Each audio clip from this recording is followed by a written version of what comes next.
मौलाना फजलुर रहमान के दिल पर इस वक्त क्या बीत रही है? मौलाना फजलुर रहमान के साथ किसने ज्यादती की है? वो क्यों तहरीक इंसाफ के लोगों से मुलाकातें करने पर मजबूर हुए हैं? पीपल्स पार्टी ने कौन सी स्ट्रेटेजी इख्तियार की है और बहैसियत एक बेबस पार्टी के इमरान खान के साथ और तरीकों से कई साथ खड़ी दिखाई दे रही है। मौलाना और तहरीक इंसाफ किस तरह से एक पेश पर आ रहे हैं? क्या तहरीक इंसाफ और मौलाना फजलुर रहमान मिलकर आगे बढ़ने और मिलकर इलेक्शन लड़ने की बात में कोई सदाकत है? मौलाना फजलुर रहमान और पीपल्स पार्टी क्यों मुस्लिम लीग नून के खिलाफ खड़ी हो गई और तहरीक इंसाफ का साथ देना शुरू कर दिया? मुस्लिम लीग नून ने अपने इत्तेहादियों के साथ क्या धोखा किया है? शाहिद खाकान अब्बासी भी मुस्लिम लीग छोड़ने का फैसला कर रहे हैं, वो किस पार्टी में शमूलियत करेंगे? आज की इस वीडियो में इस सारे हकाइक से पर्दा उठाएंगे और आपको अंदर की खबरें बताएंगे। आपसे गुजारिश है कि वीडियो को आखिर तक जरूर देखें और चैनल को सब्सक्राइब करें। मौलाना फजलुर रहमान साहब ने पाकिस्तान तहरीक इंसाफ के कुछ रहनुमा असद कैसर साहब और अली मोहम्मद खान से मुलाकात की है। कहने को तो ये एक ताज़ियती मुलाकात थी, लेकिन बहरहाल ये एक ताज़ियती मुलाकात नहीं थी। हमारे यहाँ ऐसी मुलाकातों के सियासी मतालिब हुआ करते हैं। मौलाना फजलुर रहमान साहब वैसे भी कुछ दिनों से ऐसे बयानात दे रहे हैं जिसमें वो एक तरह से एक साफ रवैया अख्तियार करते हुए नजर आते हैं। मौलाना फजलुर रहमान साहब ये सब कुछ क्यों कर रहे हैं? मौलाना फजलुर रहमान के साथ नून लीग ने क्या हाथ किया है? जी हाँ, मौलाना फजलुर रहमान समझते हैं कि उनके साथ ज्यादती हुई है। वो समझते हैं कि नवाज शरीफ ने जो कुछ किया वो अपने अपने तौर पर कर लिया है, अपने मामला ठीक कर लिया, अपनी डील सीधी कर ली, जो कुछ कर लिया अपने लिए ले लिया, पैकेज डील नहीं की और हमें जंडी करा दी है। मौलाना फजलुर रहमान साहब इस पर शदीद नाला है। नवाज शरीफ से इस बात पर एक खबर भी आई थी कि नवाज शरीफ शायद मिलने के लिए जाना भी चाहते हैं। वो जाते हैं या नहीं जाते, लेकिन मौलाना फजलुर रहमान की नाराजगी अपनी जगह पर बिल्कुल जायज है कि जब नवाज शरीफ साहब डील कर रहे हैं तो फिर वो उनके लिए भी डील करें या उनके लिए भी बात करें। लेकिन सवाल ये पैदा होता है कि मौलाना को आखिर किस किस्म की डील की जरूरत है? मौलाना के लिए क्या हो सकता था? मौलाना फजलुर रहमान को तो जो कुछ अगर देना है तो इलेक्शन में देना है, मगर उनके लिए फिलहाल तो कोई जरूरत नहीं है कुछ भी देने की। लेकिन शायद उनकी तवक्को ये थी कि नवाज शरीफ उनको साथ रखें और ऐसा तासुर देते रहे कि नवाज शरीफ और वो एक साथ हैं, या ऐसा तासुर देते रहे कि मौलाना फजलुर रहमान वो मिलकर आगे चलेंगे। ऐसा तासुर नून लीग नहीं दे रही, जिससे ये साबित होता है कि मौलाना फजलुर रहमान साहब सियासी मैदान में तन्हा खड़े हैं। अब मौलाना के लिए ये जरूरी हो गया है कि वो ये तासुर दे के वो बाकी जमातों के साथ मिलकर आगे चलना चाहते हैं, खास तौर पर नून लीग की मुखालिफ सियासी जमात के हवाले से। और मौलाना फजलुर रहमान साहब ने पाकिस्तान तहरीक इंसाफ की शदीद मुखालफत करके अंदाजा लगाया कि खैबर पख्तूनख्वा में उनकी नफरत में इजाफा हुआ है, उनके वोट बैंक में कमी हुई है और उनके लिए मुश्किलात में इजाफा हुआ है। मौलाना फजलुर रहमान साहब को इस बात का अंदाजा हो गया है कि खैबर पख्तूनख्वा में तहरीक इंसाफ की इतनी शदीद मुखालफत करने का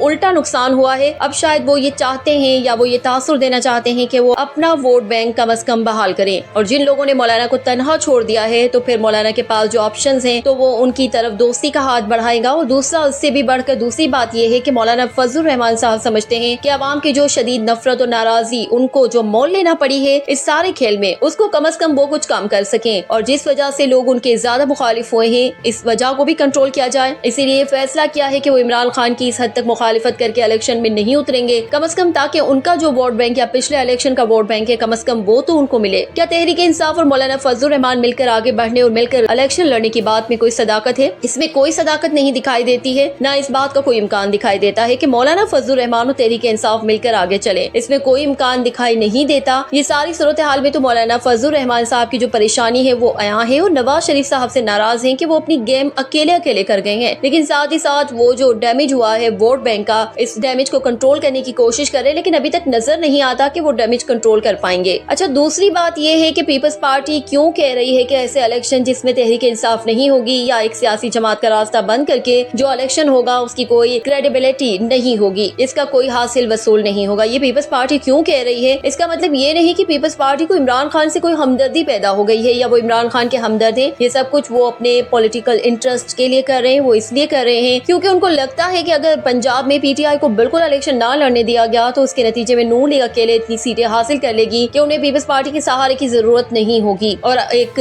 तहरीक इंसाफ को इलेक्शन लड़ने दिया गया तो नून लीग को हुकूमत बनाने के लिए किसी के सहारे की जरूरत होगी और वो सहारा पीपल्स पार्टी के सिवा कोई हो ही नहीं सकता। तो पीपल्स पार्टी ये चाहती है, यही वो असल पॉलिटिकल इंटरेस्ट है जिसकी वजह से पीपल्स पार्टी इमरान खान के बहुत ही हमदर्द दिखाई देती है। दूसरी जानिब असद कैसर और अली मोहम्मद खान की सरबराही में पीटीआई का एक मुख्तसर सा वक्त मौलाना फजलुर रहमान की खुशदामन की वफात पर उनसे ताज़ियत के लिए गया, जिसके बाद सोशल मीडिया पर तरह तरह की चमगोइयां शुरू हो गयी। असद कैसर ने इस हवाले से कहा कि मुलाकात मुकम्मल तौर पर गैर सियासी थी और पश्तून रिवायत के मुताबिक हम उनके गम में शरीक होने के लिए गए थे, लेकिन जानने वाले जानते हैं कि سیاسی لوگ ایسے مواقع سے فائدہ اٹھاتے ہیں۔ خیبر پختونخوا کے کچھ باخبر صحافیوں کے مطابق اگلے الیکشن میں مولانا فضل الرحمان کو خیبر پختونخوا میں اپنی ہار صاف نظر آ رہی ہے، اس لیے ان کی کوشش ہے کہ کسی طرح پی ٹی آئی کے ووٹ بینک کا فائدہ اٹھا کر کچھ نہ کچھ حاصل کیا جائے۔ کہنے والے تو یہ بھی کہہ رہے ہیں کہ اگلے الیکشن میں پیپلز پارٹی فضل الرحمان اور پی ٹی آئی مل کر الیکشن لڑنے کے لیے مذاکرات کر رہے ہیں، لیکن یہاں آخری بات عمران خان کی ہی چلے گی، کیونکہ عمران خان کسی صورت بھی پی ڈی ایم میں شامل کسی جماعت سے انتخابی اتحاد نہیں کریں گے۔